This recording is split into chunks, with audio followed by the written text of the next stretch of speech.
हमें बताया जाता है फेरी स्टोन्स ये तो बहुत ही ज्यादा रेयर है और किसी को नहीं पता कि ये कैसे मिलते हैं। लेकिन अगर आप क्यूरियस है ना कि फेरी स्टोन्स का क्या काम है तो उसको एक ऐसी जगह पर उगाएं जहां पर बिल्कुल जमीन बंजर हो, तो आपको पता चल जाएगा उसका क्या काम है और वहां पर ईंट की हरियाली हरियाली हो जाएगी और इसकी वजह से कोई बंजर जमीन वो भी जरखेज बन जाएगी और वहां पे फसलें बहुत ज्यादा बढ़ेंगी। तो हमारी हरी सबके बारे में बुक्स में पढ़ी थी, वो सोचती है बिल्कुल मुझे यही चाहिए। काउंट ज़ीलोट इसी फेरी स्टोन की बात कर रहा था और तब वो बुक बंद करती है। वो सोचती है मेरे रीबर्थ से पहले रिटर को कुछ फेरीज मिली थी जो कि केव के पीछे थी, उसने मुझे यही बताया था। लेकिन तब उन फेरीज ने उसको फेरी स्टोन्स दिए थे और उसके बाद गायब हो गई थी। लेकिन बाद में जब वो कैपिटल में लौटा था ना तो उसने वो सारे के सारे फेरी स्टोन बहुत ज्यादा हाई प्राइस में बेचे थे और सारे के सारे नोबल्स इसको खरीदा था। लेकिन उन्होंने अपनी आवाम के मसले हल करने के लिए ये सब कुछ यूज नहीं किया, उन्होंने अपने गार्डन में उनको उगाया ताकि फूल बहुत ज्यादा बढ़े। तो तभी हमारी हिरण वहां से जंप करती है। वो कहती है मैं जितना इस बारे में सोचूं ना मुझे लगता है ये बहुत ज्यादा वैल्यूएबल है, इसको ऐसे वेस्ट नहीं करना चाहिए। तो मैं मेक श्योर करूंगी कि इस बार वो सारे के सारे स्टोन्स वो सही हाथों में जाएं और उसका हम लोग सही से इस्तेमाल करें। तो दूसरी तरफ हमें ड्यूक का ऑफिस दिखाया जाता है जहाँ पे ड्यूक कहता है क्या तुम चाहते हो कि माउंटेन वाला सारा इलाका उसको हम बेच दें? तो उसके सामने काउंट ज़ीलोट था। वो कहता है जी और ग्रेस मुझे लगता है कि आप मुझसे बहुत ज्यादा डिसअपॉइंटेड थे ना पिछली गलती की वजह से, लेकिन मैं इस बार इस मिस्टेक को बिल्कुल ठीक कर सकता हूँ क्योंकि मैं भी इस घर का हिस्सा हूँ ना। और जैसा कि आप देख सकते हैं माउंटेन का ये वाला हिस्सा ये वाला बिल्कुल बेकार है, लेकिन इसको हम हाई प्राइस पे बेच सकते हैं और यहाँ पे कोई ऐसा इंसान है जिसको मैं जानता हूँ जो इस लैंड को खरीदना चाहता है। और तब वो कहता है ये देखिए डॉक्यूमेंट, यहाँ पर अमाउंट लिखा हुआ है जो वो हमें जमीन के बदले में देने वाले हैं। तो दूसरा कहता है सच में इतना ज्यादा पैसा दे रहे हैं वो हमें? काउंट ज़ीलोट आपको नहीं लगता कि ये सिर्फ स्कैम है? तो काउंट ज़ीलोट कहता है नहीं फिक्र करने की जरूरत नहीं है, वो इंसान मेरे जान पहचान का है और उसको वो जमीन बड़ी पसंद आई है इसी वजह से वो इसको खरीद रहा है। तो दूसरा कहता है लेकिन ऐसे लोग उनको पता होता है कि जमीन की कीमत क्या है, क्या सच में आपको लगता है कि इतनी वेस्टलैंड के बदले में वो लोग हमें इतने पैसे दे देंगे? तो वो कहता है बिल्कुल वो लोग तो सच में बहुत ज्यादा अमीर है जो उसको खरीद रहे हैं, तो आपको फिक्र करने की जरूरत नहीं है। लेकिन तब वो ड्यूक की तरफ देखते हैं, वो सोचता है अभी तक ड्यूक ने कुछ कहा क्यों नहीं, क्या इसको पहले से पता तो नहीं चल गया? लेकिन तभी वो कहता है आपको फिक्र करने की जरूरत नहीं है योर ग्रेस, इससे पहले कि वो बायर अपना दिमाग बदले हमें इसको बेचना होगा। तो तभी दरवाजे पे दस्तक होती है, तो वहां पे हमारी हीरोइन थी। वो कहती है एक्सक्यूज मी क्या आप लोग मीटिंग के दरमियान में थे? तो दूसरा एडवाइजर कहता है जी वाह लेडी हम लोग किसी लैंड को बेचने के बारे में बात कर रहे थे। तो तब वो बैटी को बताता है ऐसा लगता है किसी स्कॉलर ने नॉर्थ में जो माउंटेन है उसको खरीदने की कोशिश की है और ऐसा लगता है कि वो उसके लिए हमें बहुत ज्यादा पैसे दे रहा है। तो हमारे उनकी कहती है नॉर्थ में जमीन है लेकिन वो उसको क्यों खरीद रहा है, कुछ तो अजीब लग रहा है। आपको नहीं लगता कि कोई किसी बेकार जमीन के लिए इतने पैसे नहीं देगा? तो काउंट ज़ीलोट सोचता है ये सच में मेरे काम में टांग ना अड़ा दे। तो हंसते हुए कहता है वेल मे बी उस इंसान के लिए वैल्यूएबल हो इसी वजह से। तो हमारे उनकी कहती है क्या पता उस जमीन के अंदर कोई ट्रायर हो जिसके बारे में सिर्फ उस स्कॉलर को पता हो। तो काउंट ज़ीलोट कहता है ट्रायर एक माउंटेन के अंदर? मुझे नहीं लगता ऐसा कुछ होगा। तो हमारे उनकी कहती है आपको कभी पता नहीं हो सकता ना, वैसे भी मैंने सुना था कि माउंटेन के अंदर बहुत सारे फेरी स्टोन्स होते हैं, क्या पता हमें कोई मिल जाए। तो उसका एडवाइजर कहता है फेरी स्टोन्स? हमारे उनकी कहती है बिल्कुल मैं जो बुक पढ़ी थी ना उसमें यही लिखा हुआ था कि नॉर्थ में फेरी स्टोन्स मिल जाते हैं। तो तब फ्रेडरिक कहता है मैंने भी इसके बारे में एक बार सुना था, लेकिन दूसरा कहता है वो तो बहुत ज्यादा स्ट्रॉन्ग होते हैं ना और कभी कभार ही मिलते हैं, बहुत ज्यादा रेयर होते हैं, आपको नहीं लगता कि वो हमें नहीं मिल सकते? तो हमारे उन कहती है लगता है आप लोग को इसके बारे में बहुत ज्यादा कुछ पता है, लेकिन एक फेरी स्टोन्स वो अगर किसी जमीन में उगाया जाए ना तो नॉर्थ जैसी बंजर जमीन में भी पौधे उगाएंगे और फिर हमें फसलों की टेंशन नहीं होगी, यहाँ पर हर कोई खेती बाड़ी कर सकता है और फिर हमें खाने की बिल्कुल टेंशन नहीं होगी क्योंकि आगे जो कहत आने वाला है ना उसमें भी फूड शॉर्टेज नहीं होगी। तो काउंट ज़ीलोट कहता है मुझे लगता है ये बिल्कुल भी नेसेसरी नहीं है, मैं नहीं चाहता कि मेरी लेडीशिप का प्रेशियस टाइम वो ऐसी बात में जाया हो जाए जो ऐसा स्टोन जो कभी एग्जिस्ट ही नहीं करता। तो हमारी बेटी कहती है नहीं मुझे लगता है कि ये हमारे टाइम के काबिल है क्योंकि अगर कोई इंसान इतने सारे पैसे दे रहा है किसी जमीन को खरीदने के लिए तो सबसे पहले हमें चेक करना होगा ना वो जमीन इतनी वैल्यूएबल है भी या फिर नहीं। और आपको नहीं लगता कि कोई भी चीज बेचने से पहले उसको चेक करना पड़ता है और ये तो बेसिक माइंडसेट होता है किसी भी मर्चेंट का। और यहाँ पर तो लीजेंड में भी बताया गया है ना कि परियां एग्जिस्ट करती हैं और अगर वहाँ पे फेरीज हो गई और हम उससे मिले तो मुझे कितनी ज्यादा खुशी होगी ना, सच्ची मैं तो खुद जाके चेक करना चाहती हूँ। तो तब वहाँ पे फ्रेडरिक और ड्यूक बैठे हुए थे, लेकिन ड्यूक सोचता है मेरी बेटी को अभी भी परियों पे यकीन है। तो फ्रेडरिक भी सोचता है बिल्कुल एक अडल्ट के तौर पर मुझे उनकी चाइल्डहुड इनोसेंस को प्रोटेक्ट करना ही होगा। तो ड्यूक कहता है सारे के सारे तैयार हो जाओ हम फेरिस को ढूंढने के लिए जा रहे हैं। तो फ्रेडरिक कहता है जी मास्टर लेडी बेटी की स्वीट चाइल्डहुड इनोसेंस के लिए। तो बाकी भी कहते हैं लेडी बेटी के लिए और हमें परियों की जमीन पे जाना होगा। तो हमारी सोचती है मेरी चाइल्डहुड इनोसेंस के लिए। लेकिन तब कुछ देर बाद वो लोग अपने घोड़ों पर एक जगह पर आए थे, एक झरने के पास। तो तब ड्यूक कहता है मेरी प्यारी बेटी, तुमने कहा था कि हमें झरने के पीछे जाना चाहिए। वो कहती है जी जी बिल्कुल, वाटरफॉल के पीछे एक केव है, हमें वहां जाना होगा। वो सोचती है वेल मेरी पुरानी लाइफ में मुझे इस बारे में रिटर्न ने बताया था, उसने मुझे एग्जैक्ट लोकेशन तो नहीं बताई थी, लेकिन उसने कहा था फेरी स्टोन्स उसको एक केव में मिले थे जो कि वाटरफॉल के पीछे थी। लेकिन तब वो लोग वहां पे पहुंच गए थे। तो तब हमारी हीरोइन सोचती है मुझे यकीन नहीं होता रिटर की इतनी सारा बातें करने की आदत की वजह से मुझे कोई हिंट मिल जाएगा, शायद वो जिंदगी में पहली बार मेरे लिए यूजफुल रहा था। लेकिन तभी फ्रेडी कहता है क्या, और वो लोग वहां पे रुक गए थे। तो हमारी कहती है क्या हुआ। तो फ्रेडी कहता है ये तो डेड एंड है ना, इसके आगे तो कुछ भी नहीं है। तो दूसरा नाइट भी कहता है बिल्कुल, मैंने सोचा नहीं था कि इतनी जल्दी डेड एंड आ जाएगा। तो तीसरा नाइट कहता है ओए तुम लेडी बैटी की इनोसेंस को इतनी जल्दी खत्म करने वाले हो, ऐसा ना कहो, हमें जाके देखना पड़ेगा। लेकिन वो लोग तो लड़ी जा रहे थे। तो हमारी कहती है नहीं नहीं मैं बिल्कुल ठीक हूँ, और वे पहली बार हम लोग यहाँ पर आए हैं ना, तो ये बात सेंस बनाती है कि हम लोग को एंट्रेंस ढूंढना मुश्किल हो रहा है, लेकिन हम लोग इसको ढूंढ के रहेंगे। तो बाकी नाइट्स भी कहते हैं जी जी हम इसको ढूंढ के रहेंगे, गोल्डन लाइन ऑर्डर कभी गिव अप नहीं करता, हम आपके साथ है माय लेडी। लेकिन तब वो लोग कहते हैं हमें कुछ ना कुछ करना होगा और हम गिव अप नहीं कर रहे। तो तब हमारी और वहां पर देखती है, वो सोचती है उस वक्त रिटर ने डेफिनेटली कहा था कि वो जगह इतनी लंबी है मेरी हाइट जितनी, लेकिन सच में एंट्रेंस तो इतना लंबा होना चाहिए ना, तो तभी वहां पे पत्थर पड़े हुए थे। वो सोचती है उसने यहाँ पर इशारा किया था ना, लेकिन जैसे उस पत्थर पे हाथ रखती है ना, तो तब वो सोचती है ये जगह थोड़ी डिफरेंट लग रही है। तो जैसे उस पत्थर को पीछे दबाती है ना, तो वहां पे सारे के सारे पत्थर नीचे गिरने लगे थे। तो नाइट्स कहते हैं ये जगह तो टूट रही है, लेडी बेटी को प्रोटेक्ट करो। लेकिन तब उसका फादर उसके पास आ गया था। वो कहता है मेरी प्यारी बेटी तुम ठीक तो हो ना, तुम्हें चोट तो नहीं लगी। तो हमारी उन कहती है नहीं नहीं मैं ठीक हूँ। लेकिन आप सब लोग जरा वहां पर तो देखें। तो सब लोग वहां पर देखते हैं, वो लोग तो बहुत ज्यादा शॉक हो गए थे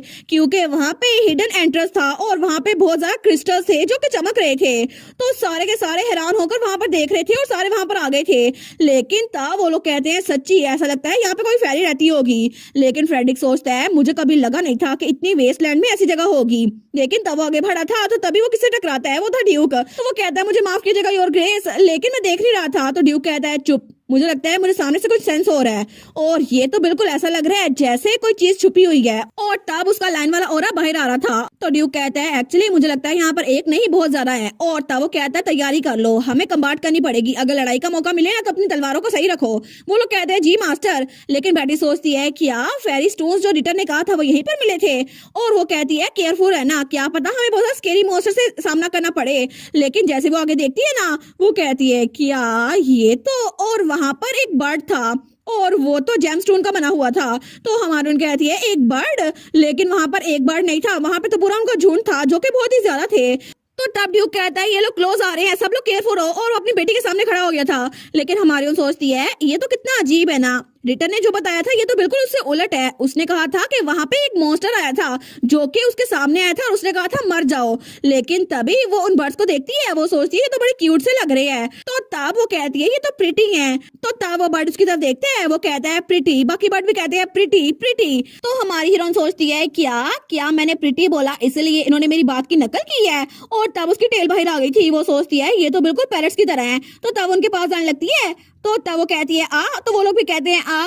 लेकिन तब ड्यूक उसको पीछे करता है, वो कहता है बेटी इधर हो, ये जगह बहुत ज्यादा डेंजरस है, क्या पता वो लोग डेंजरस हो। तो बेटी कहती है इट्स ओके डैड, मुझे लगता है ये लोग बहुत ज्यादा जेंटल हैं जिनको लोग को कॉपी करना अच्छा लगता है। वो कहती है चिप, तो वो लोग भी कहते हैं चिप चिप। तो हमारी उन कहती है ट्वीट ट्वीट, तो वो लोग भी कहते हैं ट्वीट ट्वीट।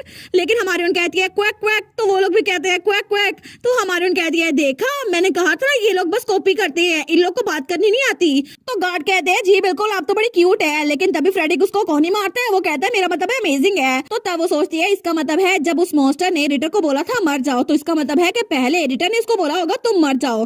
तो तब रिटर ने तो असली में बोला था तुम मॉन्स्टर सारे के सारे मर जाओ और सारे जेमस्टोन मुझे दे दो। लेकिन तब वो सोचती है सच्ची वो तो बहुत ही जरा बुरा है, मैं समझ सकती हूँ उसे फेरी स्टोन्स चाहिए थे, लेकिन वो कितना अजीब था ना। तो तब वो पंछी जो उसके सामने था ना, उसको कुछ हो रहा था। हमारी उन कहती है क्या हुआ तुम्हें, क्या तुम्हारी तबीयत ठीक नहीं है। लेकिन तभी वो गार्ड्स के आगे हो गए थे। वो कहते हैं माय लेडी प्लीज पीछे रहिए, हम आपको प्रोटेक्ट करेंगे। तो तभी हमारी उन सोचती है मुझे कुछ नजर नहीं आ रहा ये कर क्या रहा है। लेकिन तभी वो पंछी वो उल्टी करता है और उसके मुंह से एक पत्थर बाहर निकलता है। तो तब वो गार्ड्स कहते हैं क्या, लेकिन हमारी हीरोइन तो बड़ी खुश हो गई थी। वो कहती है तो फेरी स्टोन है ना, और उसने जो अपने मुंह से उल्टी की थी ना वहां से फेरी स्टोन निकला था। वो कहती है अच्छा तो असल में किसी को पता नहीं था फेरी स्टोन्स बनते कैसे है, तो ये उनकी वमिट से बाहर निकलते हैं। मुझे लगा था ये ऐसे हो गए, लेकिन बाकी लोग सोचते हैं सच्ची उनकी चाइल्डहुड इनोसेंस इतनी जल्दी खराब हो गई।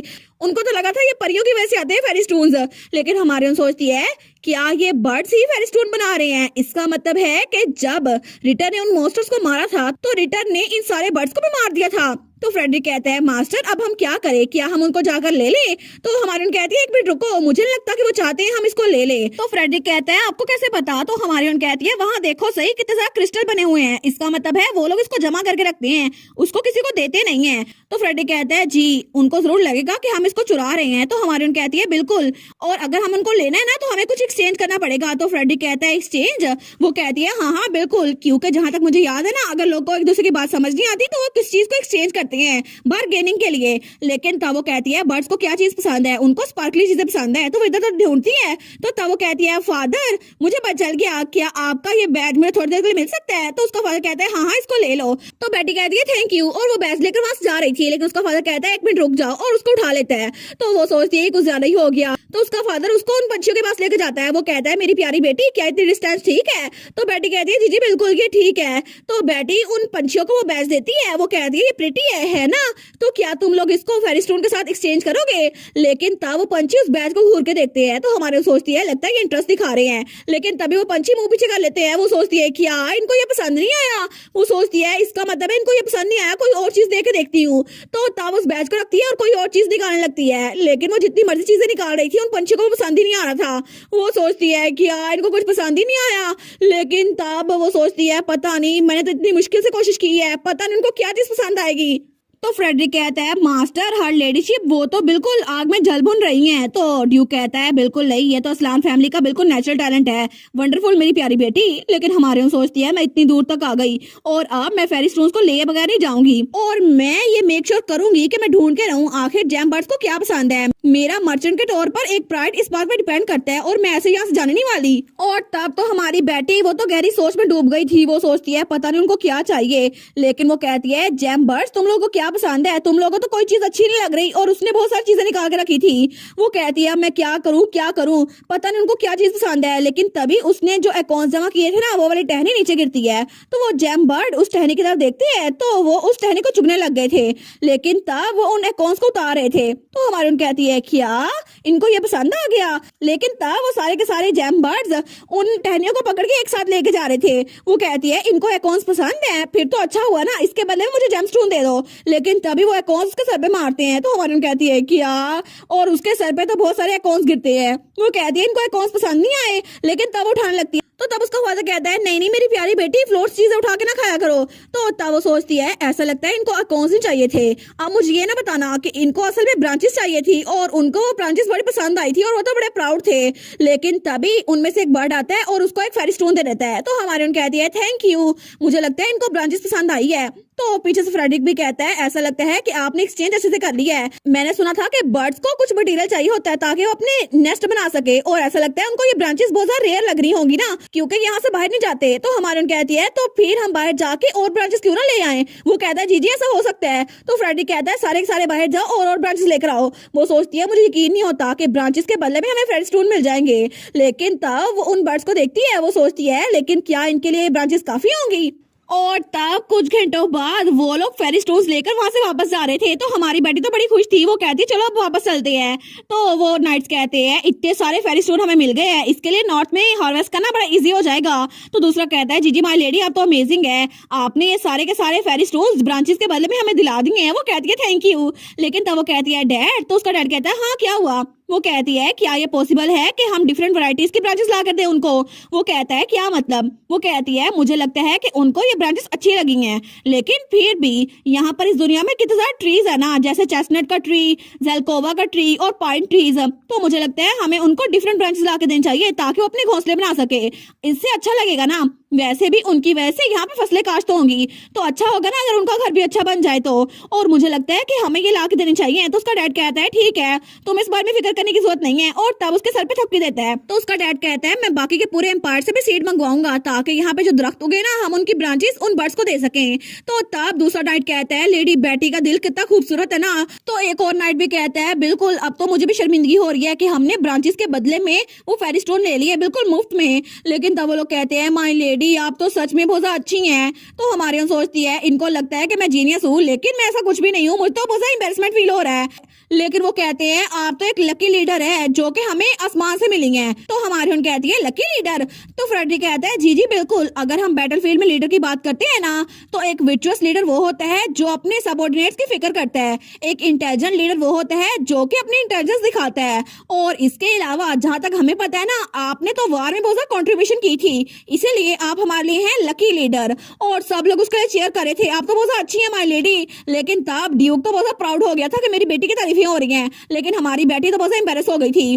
तो वो लोग कहते हैं ऐसा लगता है कि लेडी बेटी एक स्क्विरल शिफ्टर है ना, तो स्क्विरल कॉन्स्टलेशन उनको देख रही होगी। तो वो कहते हैं हाँ हाँ बिल्कुल, लेकिन हमारी सोचती है स्क्विरल कॉन्स्टलेशन, हाँ बिल्कुल। अभी तक उस दिन से लेकर अभी तक उसने दोबारा मुझसे कांटेक्ट नहीं किया, क्या पता वो दोबारा कभी मुझसे कांटेक्ट कर ले। लेकिन तब रात के वक्त दूसरी तरफ काउंट ज़िलोट का मेंशन, वहां पर वो चिल्ला कहता है तुमने कहा कि उनको वो मिल गए, लेकिन उनको वो कैसे मिले? तुमने मुझे बताया नहीं था कि वो उनको कभी नहीं मिल सकते। तो उसका खबरी कहता है मुझे माफ कीजिएगा, मुझे लगा था ऐसा ही होगा, लेकिन पता नहीं उसको कैसे पता चल गया कि वाटरफॉल के पीछे है वो केव। लेकिन काउंट ज़िलोट तो उसके लात मारता है, वो कहता है दफा हो यहाँ से, अगर तुम्हें बचना है तो। वो कहता है मुझे माफ कर दे माय लॉर्ड। लेकिन रिटर वहां पे बैठा चाय पी रहा था, वो सोचता है कितना शोर हो रहा है ना यहाँ पर, और मेरा सारा का सारा प्लान वो तो नाकाम हो गया क्योंकि वो लायंस और वो बेटी जो कि एक स्क्विरल है उसने मेरा प्लान खराब कर दिया। लेकिन तब वो वहाँ चाय का कप रखते हुए कहता है बस बहुत हो गया। तो काउंट ज़िलोट कहता है मुझे माफ कीजिएगा, मैं आपके सामने ये सब कुछ शो कर रहा हूँ। तो रिटर उठते हुए कहता है वेल मैंने इससे भी ज्यादा अगली साइड देखी हुई है, तो अब तुम्हें कुछ कहने की जरूरत नहीं है। तो काउंट ज़िलोट कहता है क्या? तो रिटर वहां जाते हुए कहता है मैं मॉम को बता दूंगा आज जो कुछ भी हुआ, और इस बारे में वो तुमसे खुद ही बात करेंगी। लेकिन काउंट ज़िलोट कहता है योर हाइनेस एक मिनट रुको सही, मुझे पता है आप मुझसे बहुत ज्यादा डिसअपॉइंटेड हैं। तो रिटर कहता है डिसअपॉइंट होने वाली क्या बात है, मुझे लगता है कि तुम्हारे अंदर पोटेंशियल ही नहीं है। तो काउंट ज़िलोट कहता है मुझे माफ कीजिएगा, मुझे पता है कि यहाँ हाउस इस्लाम में मेरी प्रेजेंस कम से कम होती जाएगी, लेकिन क्या आप हर मर्यादा से बोल सकते हैं कि वो रॉयल फैमिली की स्पोर्ट मेरी तरफ खत्म ना करें? तो रिटर कहता है क्या तुम तो आखिर तक पठैती को। लेकिन काउंट ज़िलोट उसको तो गुस्सा आ गया था, वो कहता है योर हाइनेस मुझे अभी तक याद है कि आपके फादर हिज मैजेस्टी ने मुझे जो लेटर भेजा था ना वो अभी तक मेरे पास पड़ा हुआ है। तो वो कहता है अच्छा, तो आखिर तुम बकवास करने के बजाय सीधी बात क्यों नहीं करते? तो काउंट ज़िलोट कहता है अगर अगर मैं फंसा ना तो मैं अकेला नहीं फंसूंगा, आपको भी अपने साथ लेकर फंसूंगा।